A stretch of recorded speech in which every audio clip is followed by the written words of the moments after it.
If you truly want to understand what betrayal feels like, don't imagine shouting matches, flying utensils, or neighbors peeking through the window.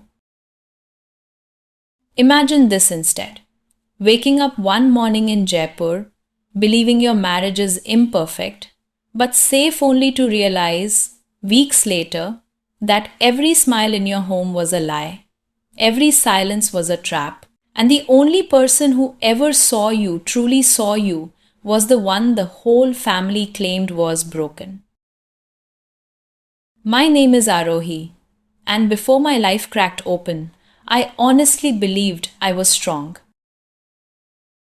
But strength means nothing when the people you trust the most are the same ones tightening the noose around your dignity. I thought my biggest enemy was my mother in law's sharp tongue, or my husband Karan's growing coldness. I was wrong.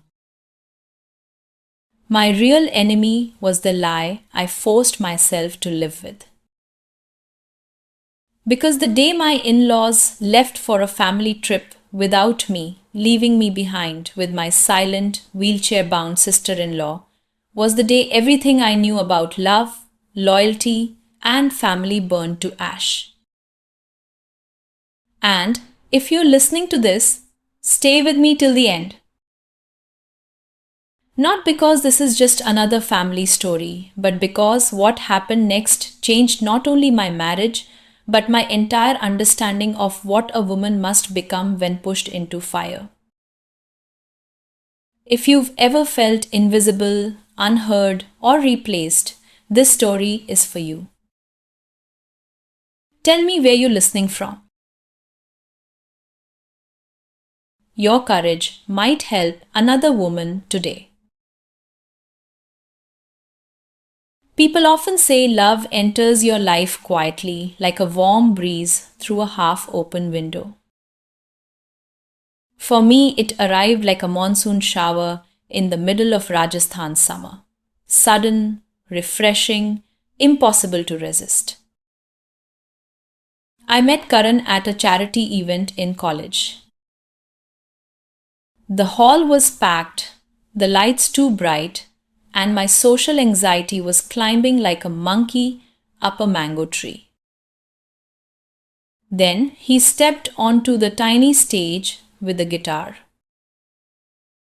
He couldn't sing to save his life. Half the room laughed. The other half cringed. But he didn't stop. He strummed, smiled, and said, "Life isn't perfect, so why pretend to be?" People clapped. I fell a little. Later that evening, he came up to me and said, "You have eyes that smile even when your heart doesn't." Are you always this brave? No one had ever spoken to me like that. No one had ever noticed me like that. We started talking first casually, then like two people who suddenly remembered they deserved softness. Morning texts, late night chai runs, walks around Jal Mahal, it felt like a Bollywood romance written just for me. A year later, we married. My mother cried happy tears. I believed I was stepping into a partnership built on respect, laughter, and shared dreams. But marriage doesn't reveal its cracks immediately. Sometimes it waits until you're comfortable, until you stop questioning, until the silence between two people becomes thick enough to hide secrets. Karan slowly shifted. The man who once held my face gently started holding his phone more tightly than my hand. And the home I once imagined would smell of love and cardamom chai began to smell like tension, unsaid words, and something else, something I didn't yet dare to name. If you've ever felt a love quietly slipping through your fingers, tell me in the comments. What was the first sign? Your story might help someone recognize theirs. If falling in love felt like a monsoon shower, then entering the Singh household felt like stepping into a desert storm, dry, sharp, and full of sand that scratched every part of my spirit. From the very first week after marriage, I realized the Singh home in Jaipur wasn't built on love or warmth. It was built on rules, unspoken rules, rigid rules,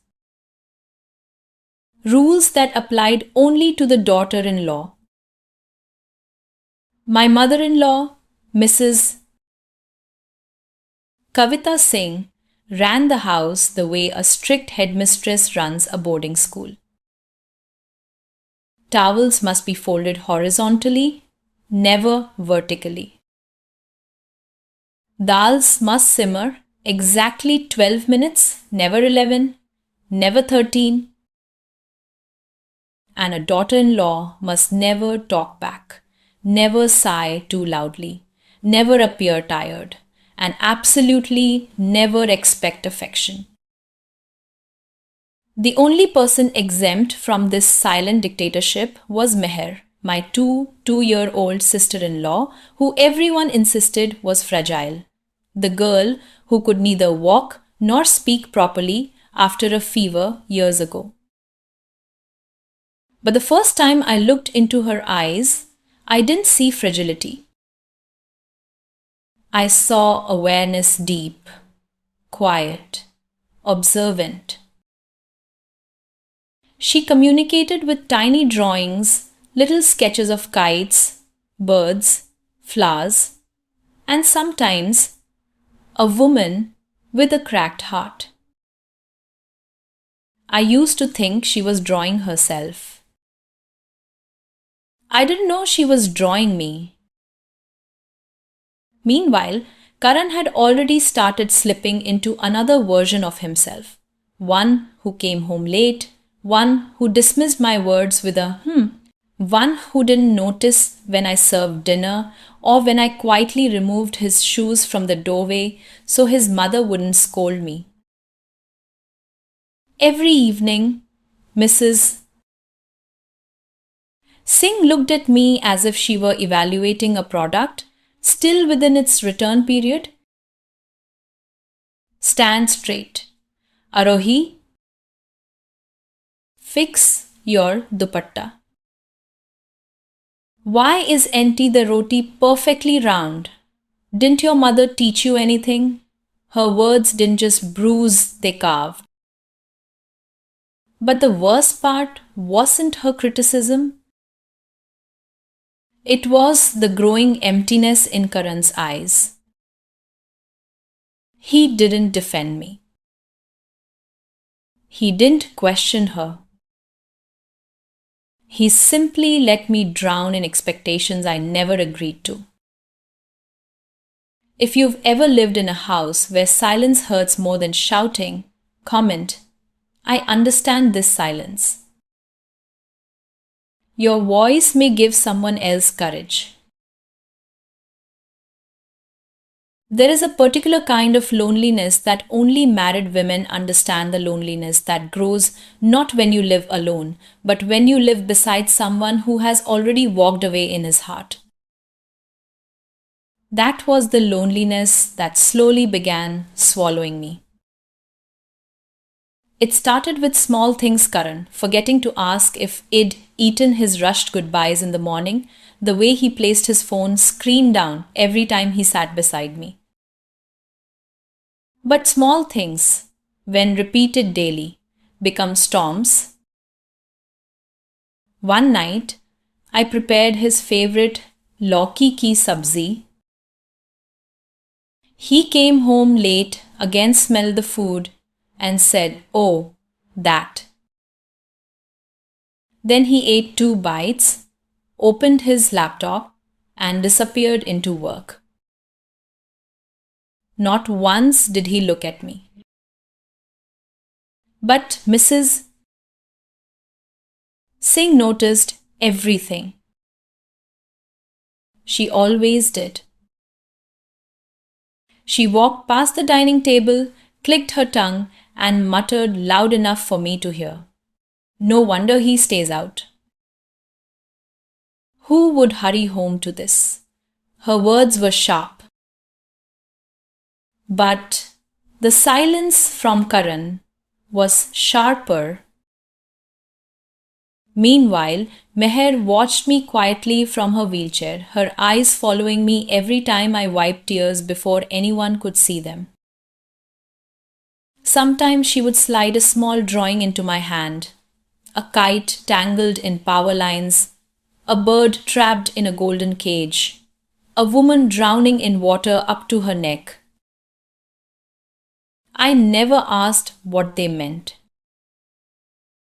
Some truths were too painful to voice. And yet, a strange bond was forming between us. Two women trapped in the same house, silenced in different ways, hurting in the same rhythm. That's when the first real fear entered my chest. What if my marriage wasn't just going through a rough phase? What if I had married someone who never truly intended to love me at all? If this line hit you even a little, drop a heart in the comments. Your pain deserves to be seen. Some turning points in life do not arrive with thunder. They come quietly, almost politely, like a soft knock on the door that ends an entire chapter. For me, that moment arrived on a warm Sunday morning. Karan walked into our bedroom, adjusting his watch, avoiding my eyes. He cleared his throat the way people do when they are preparing to hurt you, but hope you will make it easier for them. Aarohi, he said, next week the family is going to Goa. I smiled without thinking. Goa had been my dream spot for our first anniversary. Warm beaches, long walks, time together. But before that smile could settle on my face, Karan added the words that shattered it. This time, it is a family trip. Just us. Just us. And I was not included. I waited for him to correct himself. He did not. Before I could ask anything, his mother entered the room with the authority of someone who never expects to be questioned. I hope Karan has explained everything, she said. We cannot take Meher on such a long journey. Travel is difficult for her, and you are the only one she is comfortable with. So you will stay here and look after her. The decision was presented as if it were a noble responsibility, but every word felt like a door closing in my face. A trip meant for everyone. A daughter-in-law erased from the meaning of family. I stood there, unable to speak, because if I did, I knew my voice would break and they would call it overreaction. Karan avoided my gaze, as if silence was easier than honesty. When they walked out, the room felt smaller, as if the walls themselves were admitting the truth I had refused to see. I was not part of their happiness. I was only part of their convenience.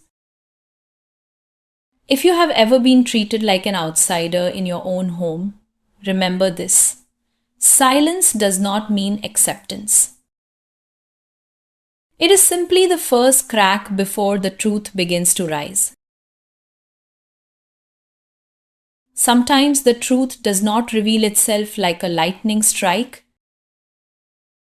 Sometimes it appears in the smallest gesture, touching your shoulder softly, waiting for you to finally pay attention. For me, that moment arrived the morning after the Goa announcement.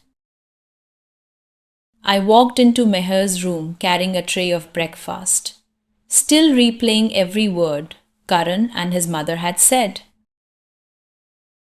The silence in the house felt heavier than usual, as if even the walls were holding their breath.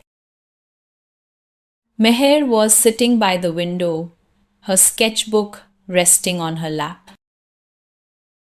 The sunlight framed her face gently, yet her expression was sharper than I had ever seen. When she noticed me, she did not smile as she normally did.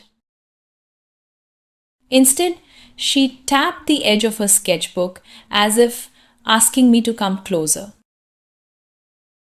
I placed the tray down and sat beside her.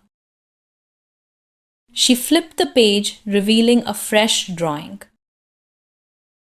It was a woman standing alone in the middle of a long corridor, doors closing all around her. And behind one of the closed doors, there was another drawing tucked half visible. A figure watching silently, waiting. My throat tightened. I whispered, "Is that me?" Meher looked straight into my eyes and nodded. Then she lifted her hand, slowly, deliberately, and wrote two words on the page. Left behind. I froze. It was the first time she had ever written something that felt less like a drawing and more like a message. Not an observation, a warning. She placed her hand on mine, her grip surprisingly steady.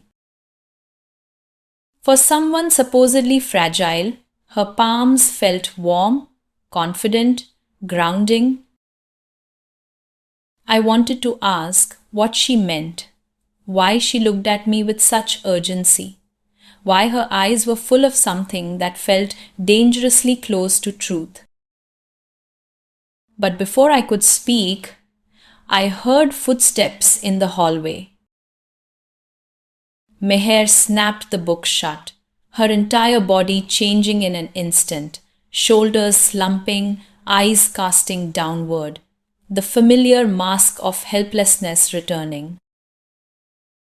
I stared at her, realizing for the first time that maybe Meher was far more aware of this family than they ever admitted. And maybe the silence surrounding her was not a limitation. It was protection.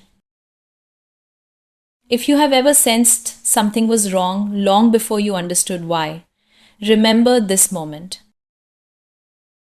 Your instincts are never your enemy. The next few days unfolded with a strangeness I could not name. Not because something dramatic happened, but because Meher's silence had changed. It was no longer the silence of helplessness. It felt intentional, focused, almost watchful. I began noticing things I had never paid attention to before. Whenever Mrs. Singh entered the room, Meher's posture collapsed instantly. Her head lowered, shoulders slumped, as if she were returning to the role everyone expected. But the second the footsteps faded, her eyes sharpened again, alert and aware. One afternoon, while I was folding laundry in the living room, I heard a faint sound from Meher's room. Not the sound of wheels, not the sound of the oxygen tube the family insisted she needed. A different sound. Footsteps. Slow, measured, but definitely footsteps. My heart skipped. I walked forward quietly, afraid of what I might discover. When I pushed the door open slightly, I saw Meher standing. Perfectly stable, her hand resting lightly on the back of a chair as if she had done this countless times. Before I could react, she turned sharply, eyes widening when she realized I had seen her. For a moment, we simply stared at each other, both unsure who should speak first. I whispered, "You can walk?" Meher looked toward the door, checking if anyone else was near. Then she nodded, slow and controlled. Not a word spoken, but the truth was louder than any confession. She gestured for me to close the door. When I did, her entire body relaxed, and she sat down on the bed with movements so practiced and smooth that the version of her I had known for years suddenly felt like a carefully crafted illusion. I sat across from her, my hands trembling. "Why are you pretending, Meher?" She took a deep breath, lifting her pen and notebook again. And with a calmness that chilled my skin, she wrote one sentence. "Because this family is not what you think it is." And for the first time, I believed her. There are moments in life when the truth enters the room so quietly that you do not realize your world has changed until your heartbeat no longer feels like your own. That was how it felt sitting across from Meher, watching her hold the pen between her fingers with the confidence of someone who had been underestimated her entire life. She wrote the sentence slowly, deliberately, "Because this family is not what you think it is." I swallowed hard, unsure where to even begin. Meher waited, allowing the silence to settle before she turned to a blank page. Then she wrote another line. "I was not born sick." My breath caught. She continued writing, her movements calm, steady, as if revealing the truth was an act she had rehearsed many times but never dared to perform. "After our father died," she wrote, "your mother-in-law took full control. She did not want me to inherit anything. She did not want me to have a voice. So she created a story." I asked in a whisper, "What story?" Meher looked up, her eyes sharp with memory. She wrote, "She told the neighbors I had brain damage. She told the doctors I was unstable. And she told the world I could not walk." My stomach twisted.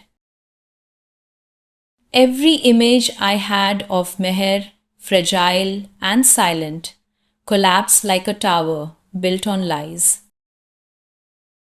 "But why did you go along with it, Meher?" She paused, choosing her words. Then she wrote, "Because being weak was safer than being unwanted." If I acted normal, she would control my life. If I acted broken, she would ignore me. I stared at the page, realizing the magnitude of what she had endured. Years of playing a role. Years of hiding her strength so she could survive under the same roof as the woman who feared her. Meher closed the notebook and looked at me, her eyes saying the words she had not written. You are not the only one they mistreated. A strange mixture of fear and clarity washed over me. For the first time, I understood that the silence in this family did not exist by accident. It was built, designed, enforced, and if Meher had been hiding for years, then what else had they been hiding from me? The truth was no longer a whisper. It had begun to roar.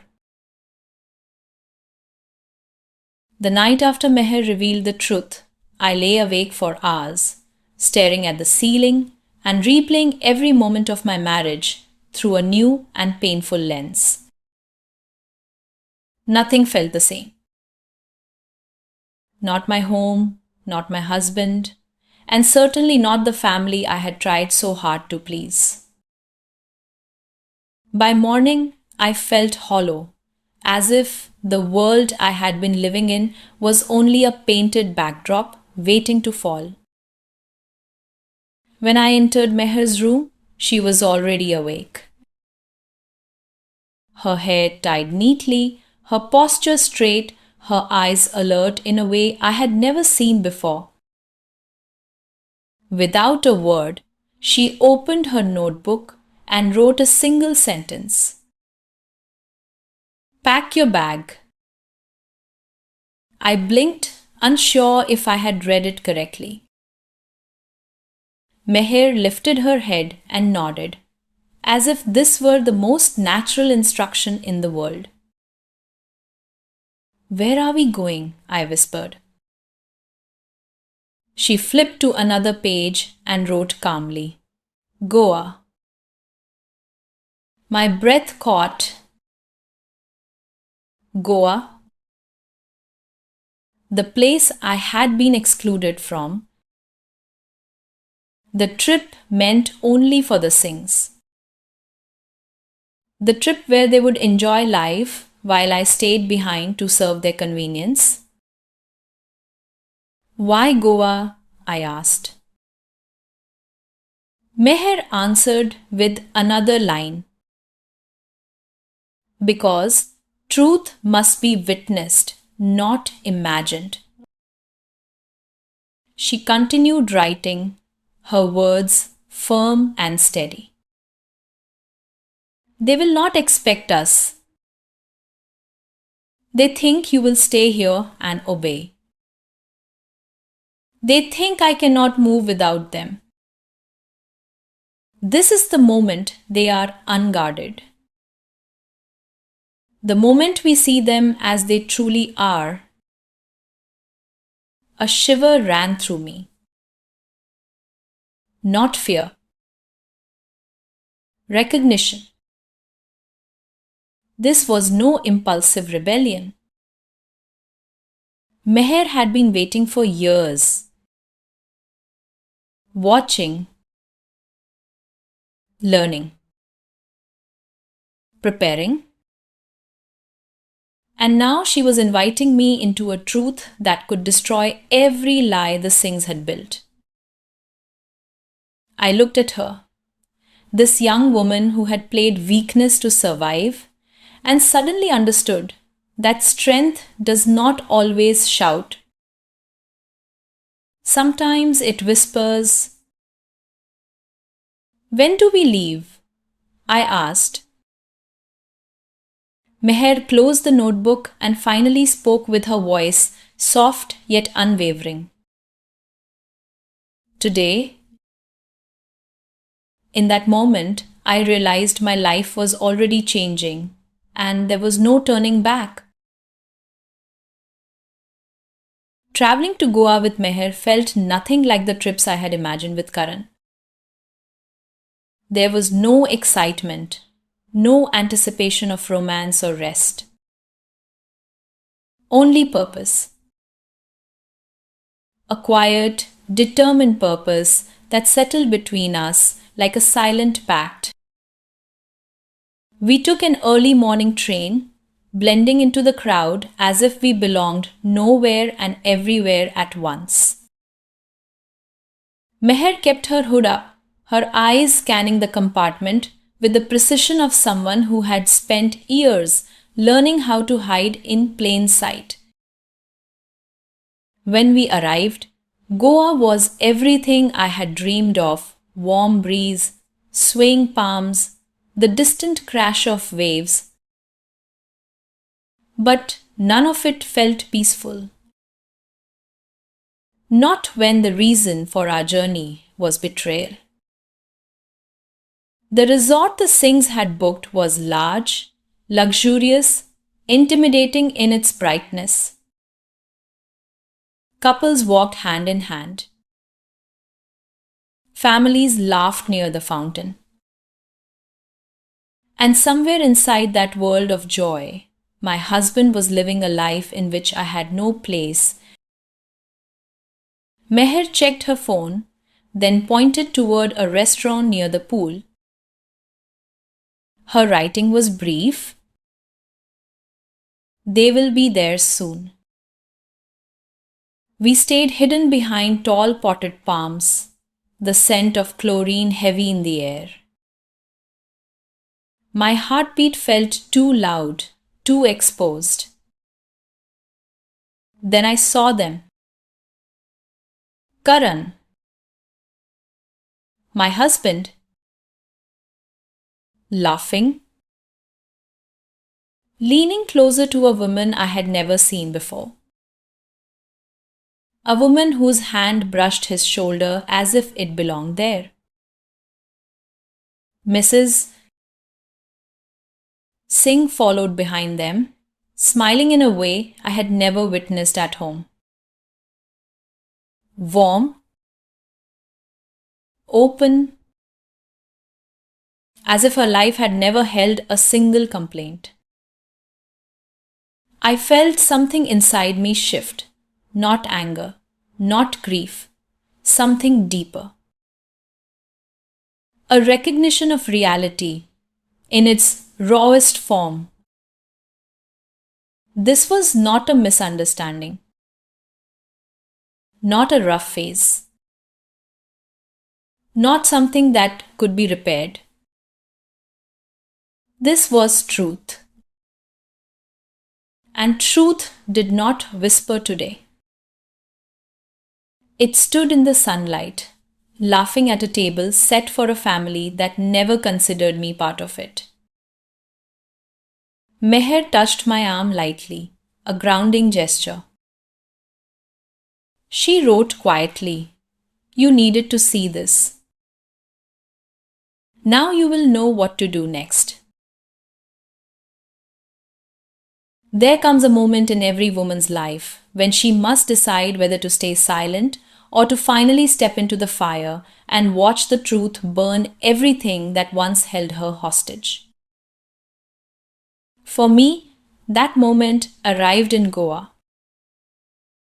Meher and I waited until the Singhs settled at their table. Karan leaned close to the other woman, laughing in a way I had not heard in months. He looked free, too free for a married man who claimed to be exhausted by work.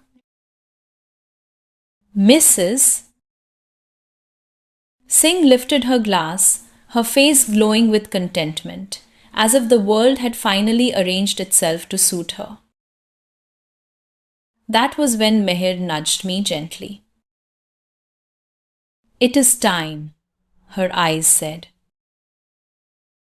I walked out from behind the tall palms, my steps slow, steady, each one peeling away the last pieces of fear I had carried for years.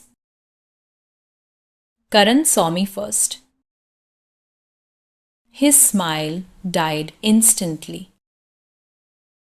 The other woman froze. Mrs. Singh choked on her sip of wine. Aarohi, Karan whispered, as if saying my name might undo what he had done. What are you doing here? I stood at the edge of their table, letting the silence stretch long enough to make every one of them uncomfortable. I could ask you the same, I said calmly. But I suppose the answer is already in front of me. Mrs. Singh tried to recover. Aarohi, this is not what you think. Sit down, let us explain. Explain, I repeated, the word heavy in my mouth. Explain why I was left behind.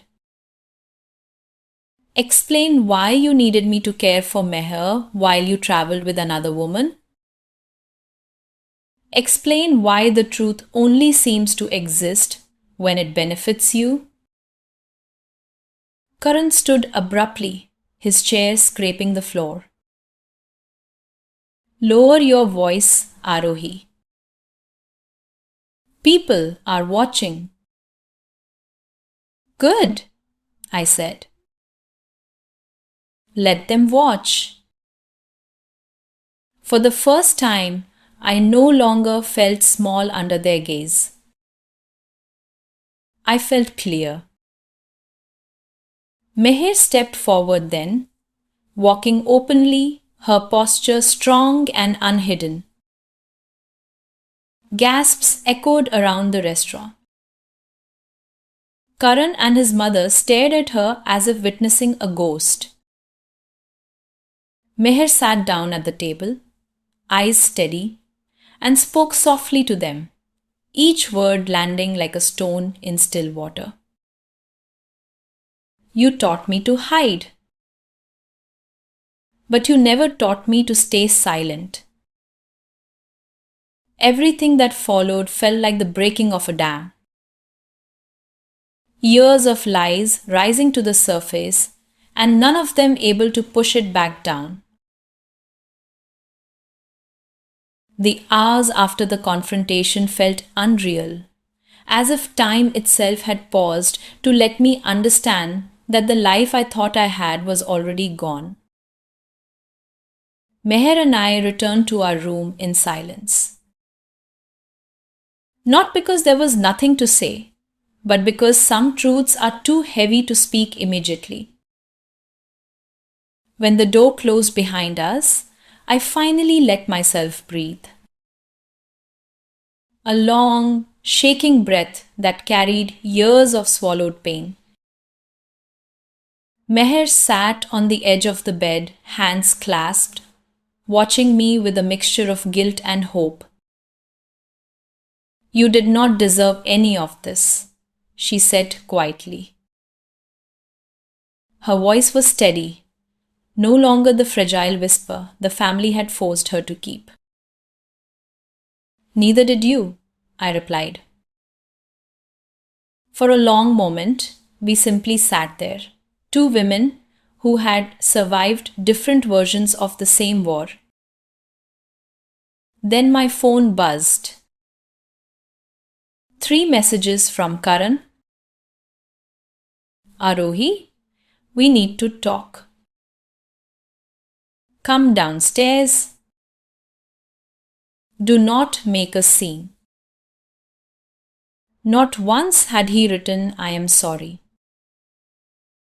Not once had he asked if I was hurt. Even now, his concern was not for me, but for his reputation. I placed the phone face down. Meher spoke softly. What will you do now? I walked to the balcony, Goa's evening breeze brushing against my face.